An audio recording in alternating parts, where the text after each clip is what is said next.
Ainsi donc, en 1678, au terme d'une guerre de Hollande menée par Louis XIV, Bouillon quittait le giron liégeois pour intégrer celui de la France.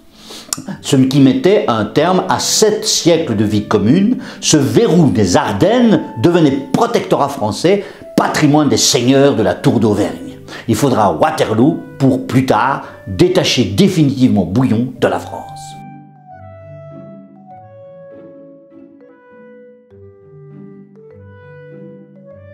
Située à un peu moins de 150 km de Liège, la petite cité de Bouillon appartient aujourd'hui à la province du Luxembourg, sur la frontière française, à quelques jets de pierre de la ville de Sedan.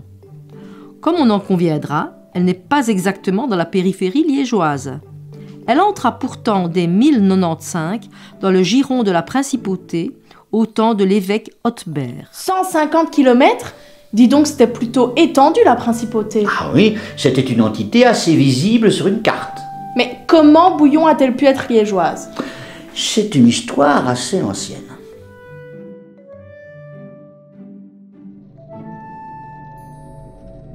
En 1095, en effet, Godefroy, duc de Bouillon, hypothéqua son domaine au prince de Liège pour la somme exorbitante de 1300 marcs d'argent, soit 300 kilos de ce métal, et 2 marcs d'or, soit un lingot de 500 grammes, avec cession définitive si le duc ou un de ses frères ne recouvrait pas l'hypothèque. Mais oui, le Godefroy de Bouillon, qui fut bel et bien un des chefs militaires de la première croisade. Il ne revint jamais, mourut avoué du Saint-Sépulcre. Bouillon devint la grande place forte de la principauté, verrouillant son territoire au sud.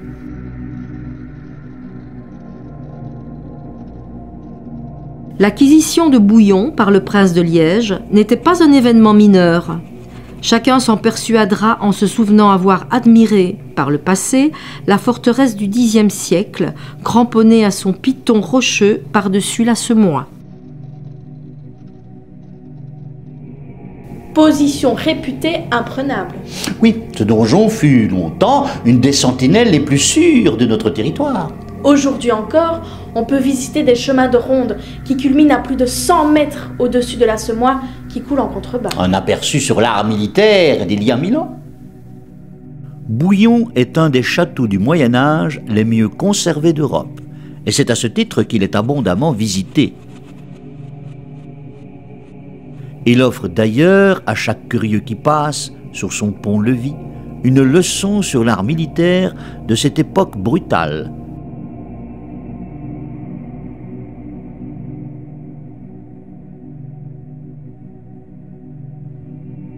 Salle taillée à même le roc,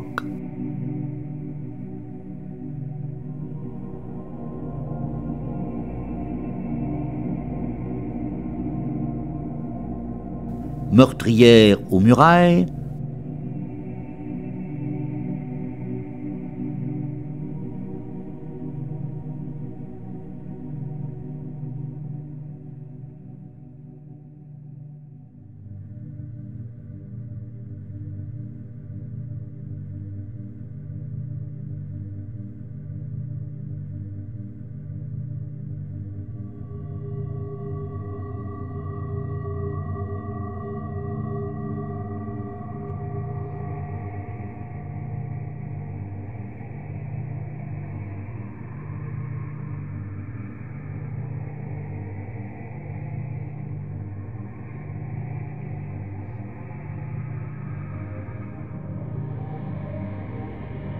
tour de guet,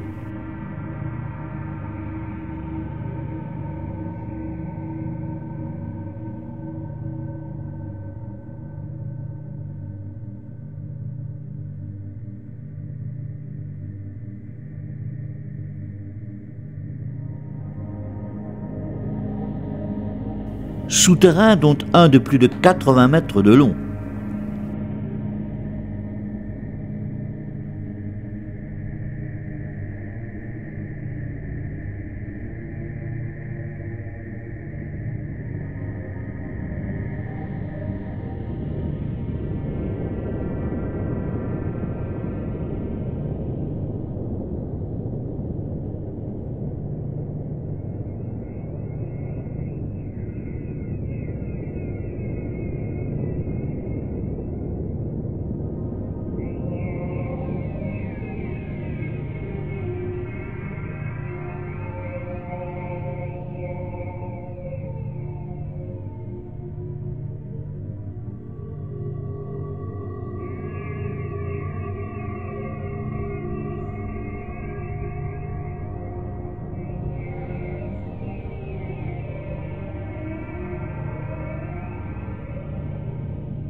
Une vraie descente dans les enfers du combat médiéval, où le grand art consistait principalement à attendre que l'ennemi se fatigue d'attaquer en jetant sur lui tous les projectiles possibles.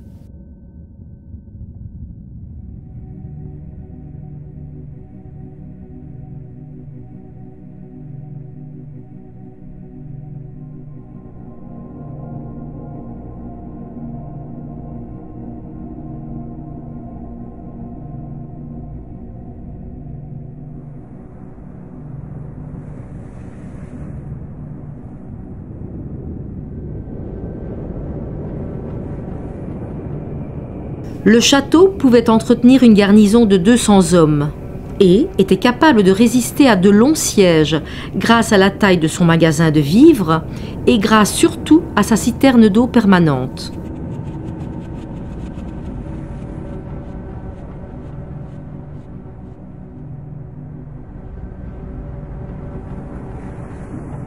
Le siège était pourtant, au temps des chevaliers et du combat à l'arme blanche, le seul moyen de s'en emparer. À son approche, le promeneur reste intimidé par la masse imposante du mastodonte de pierre, et c'était sans doute là un des buts.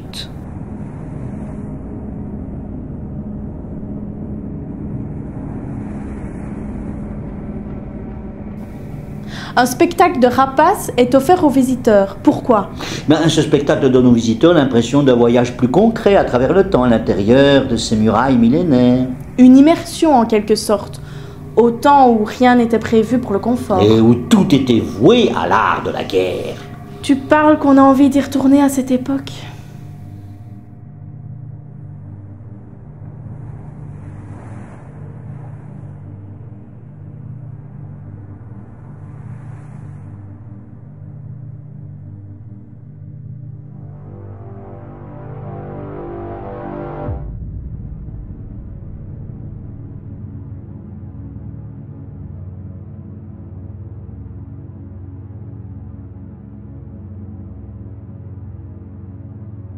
En 1685, le marquis de Vauban, ingénieur militaire du bellique Louis XIV, ne fut pas impressionné par le château au point de le laisser tel qu'il était, lors de sa prise par les soldats de son roi.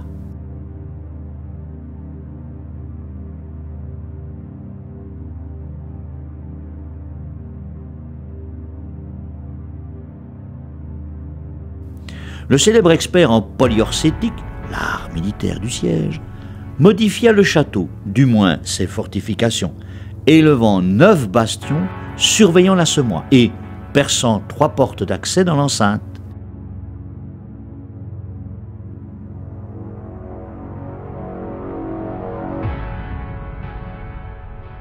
Laissant enfin, entre 2 accès, un impressionnant escalier en pierre sèche, c'est-à-dire si bien taillé qu'elles forment un ensemble solide, sans aucun mortier.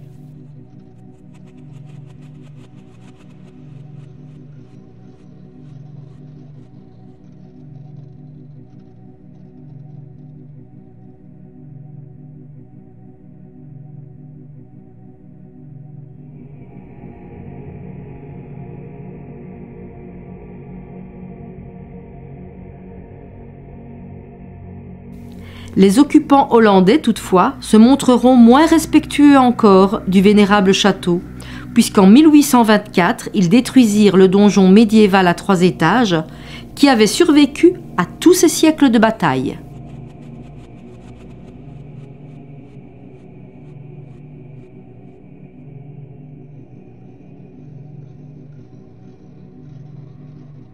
En 1853, pour finir, la jeune Belgique démilitarisa le château, qui fut classé et offert au tourisme dès le début du XXe siècle.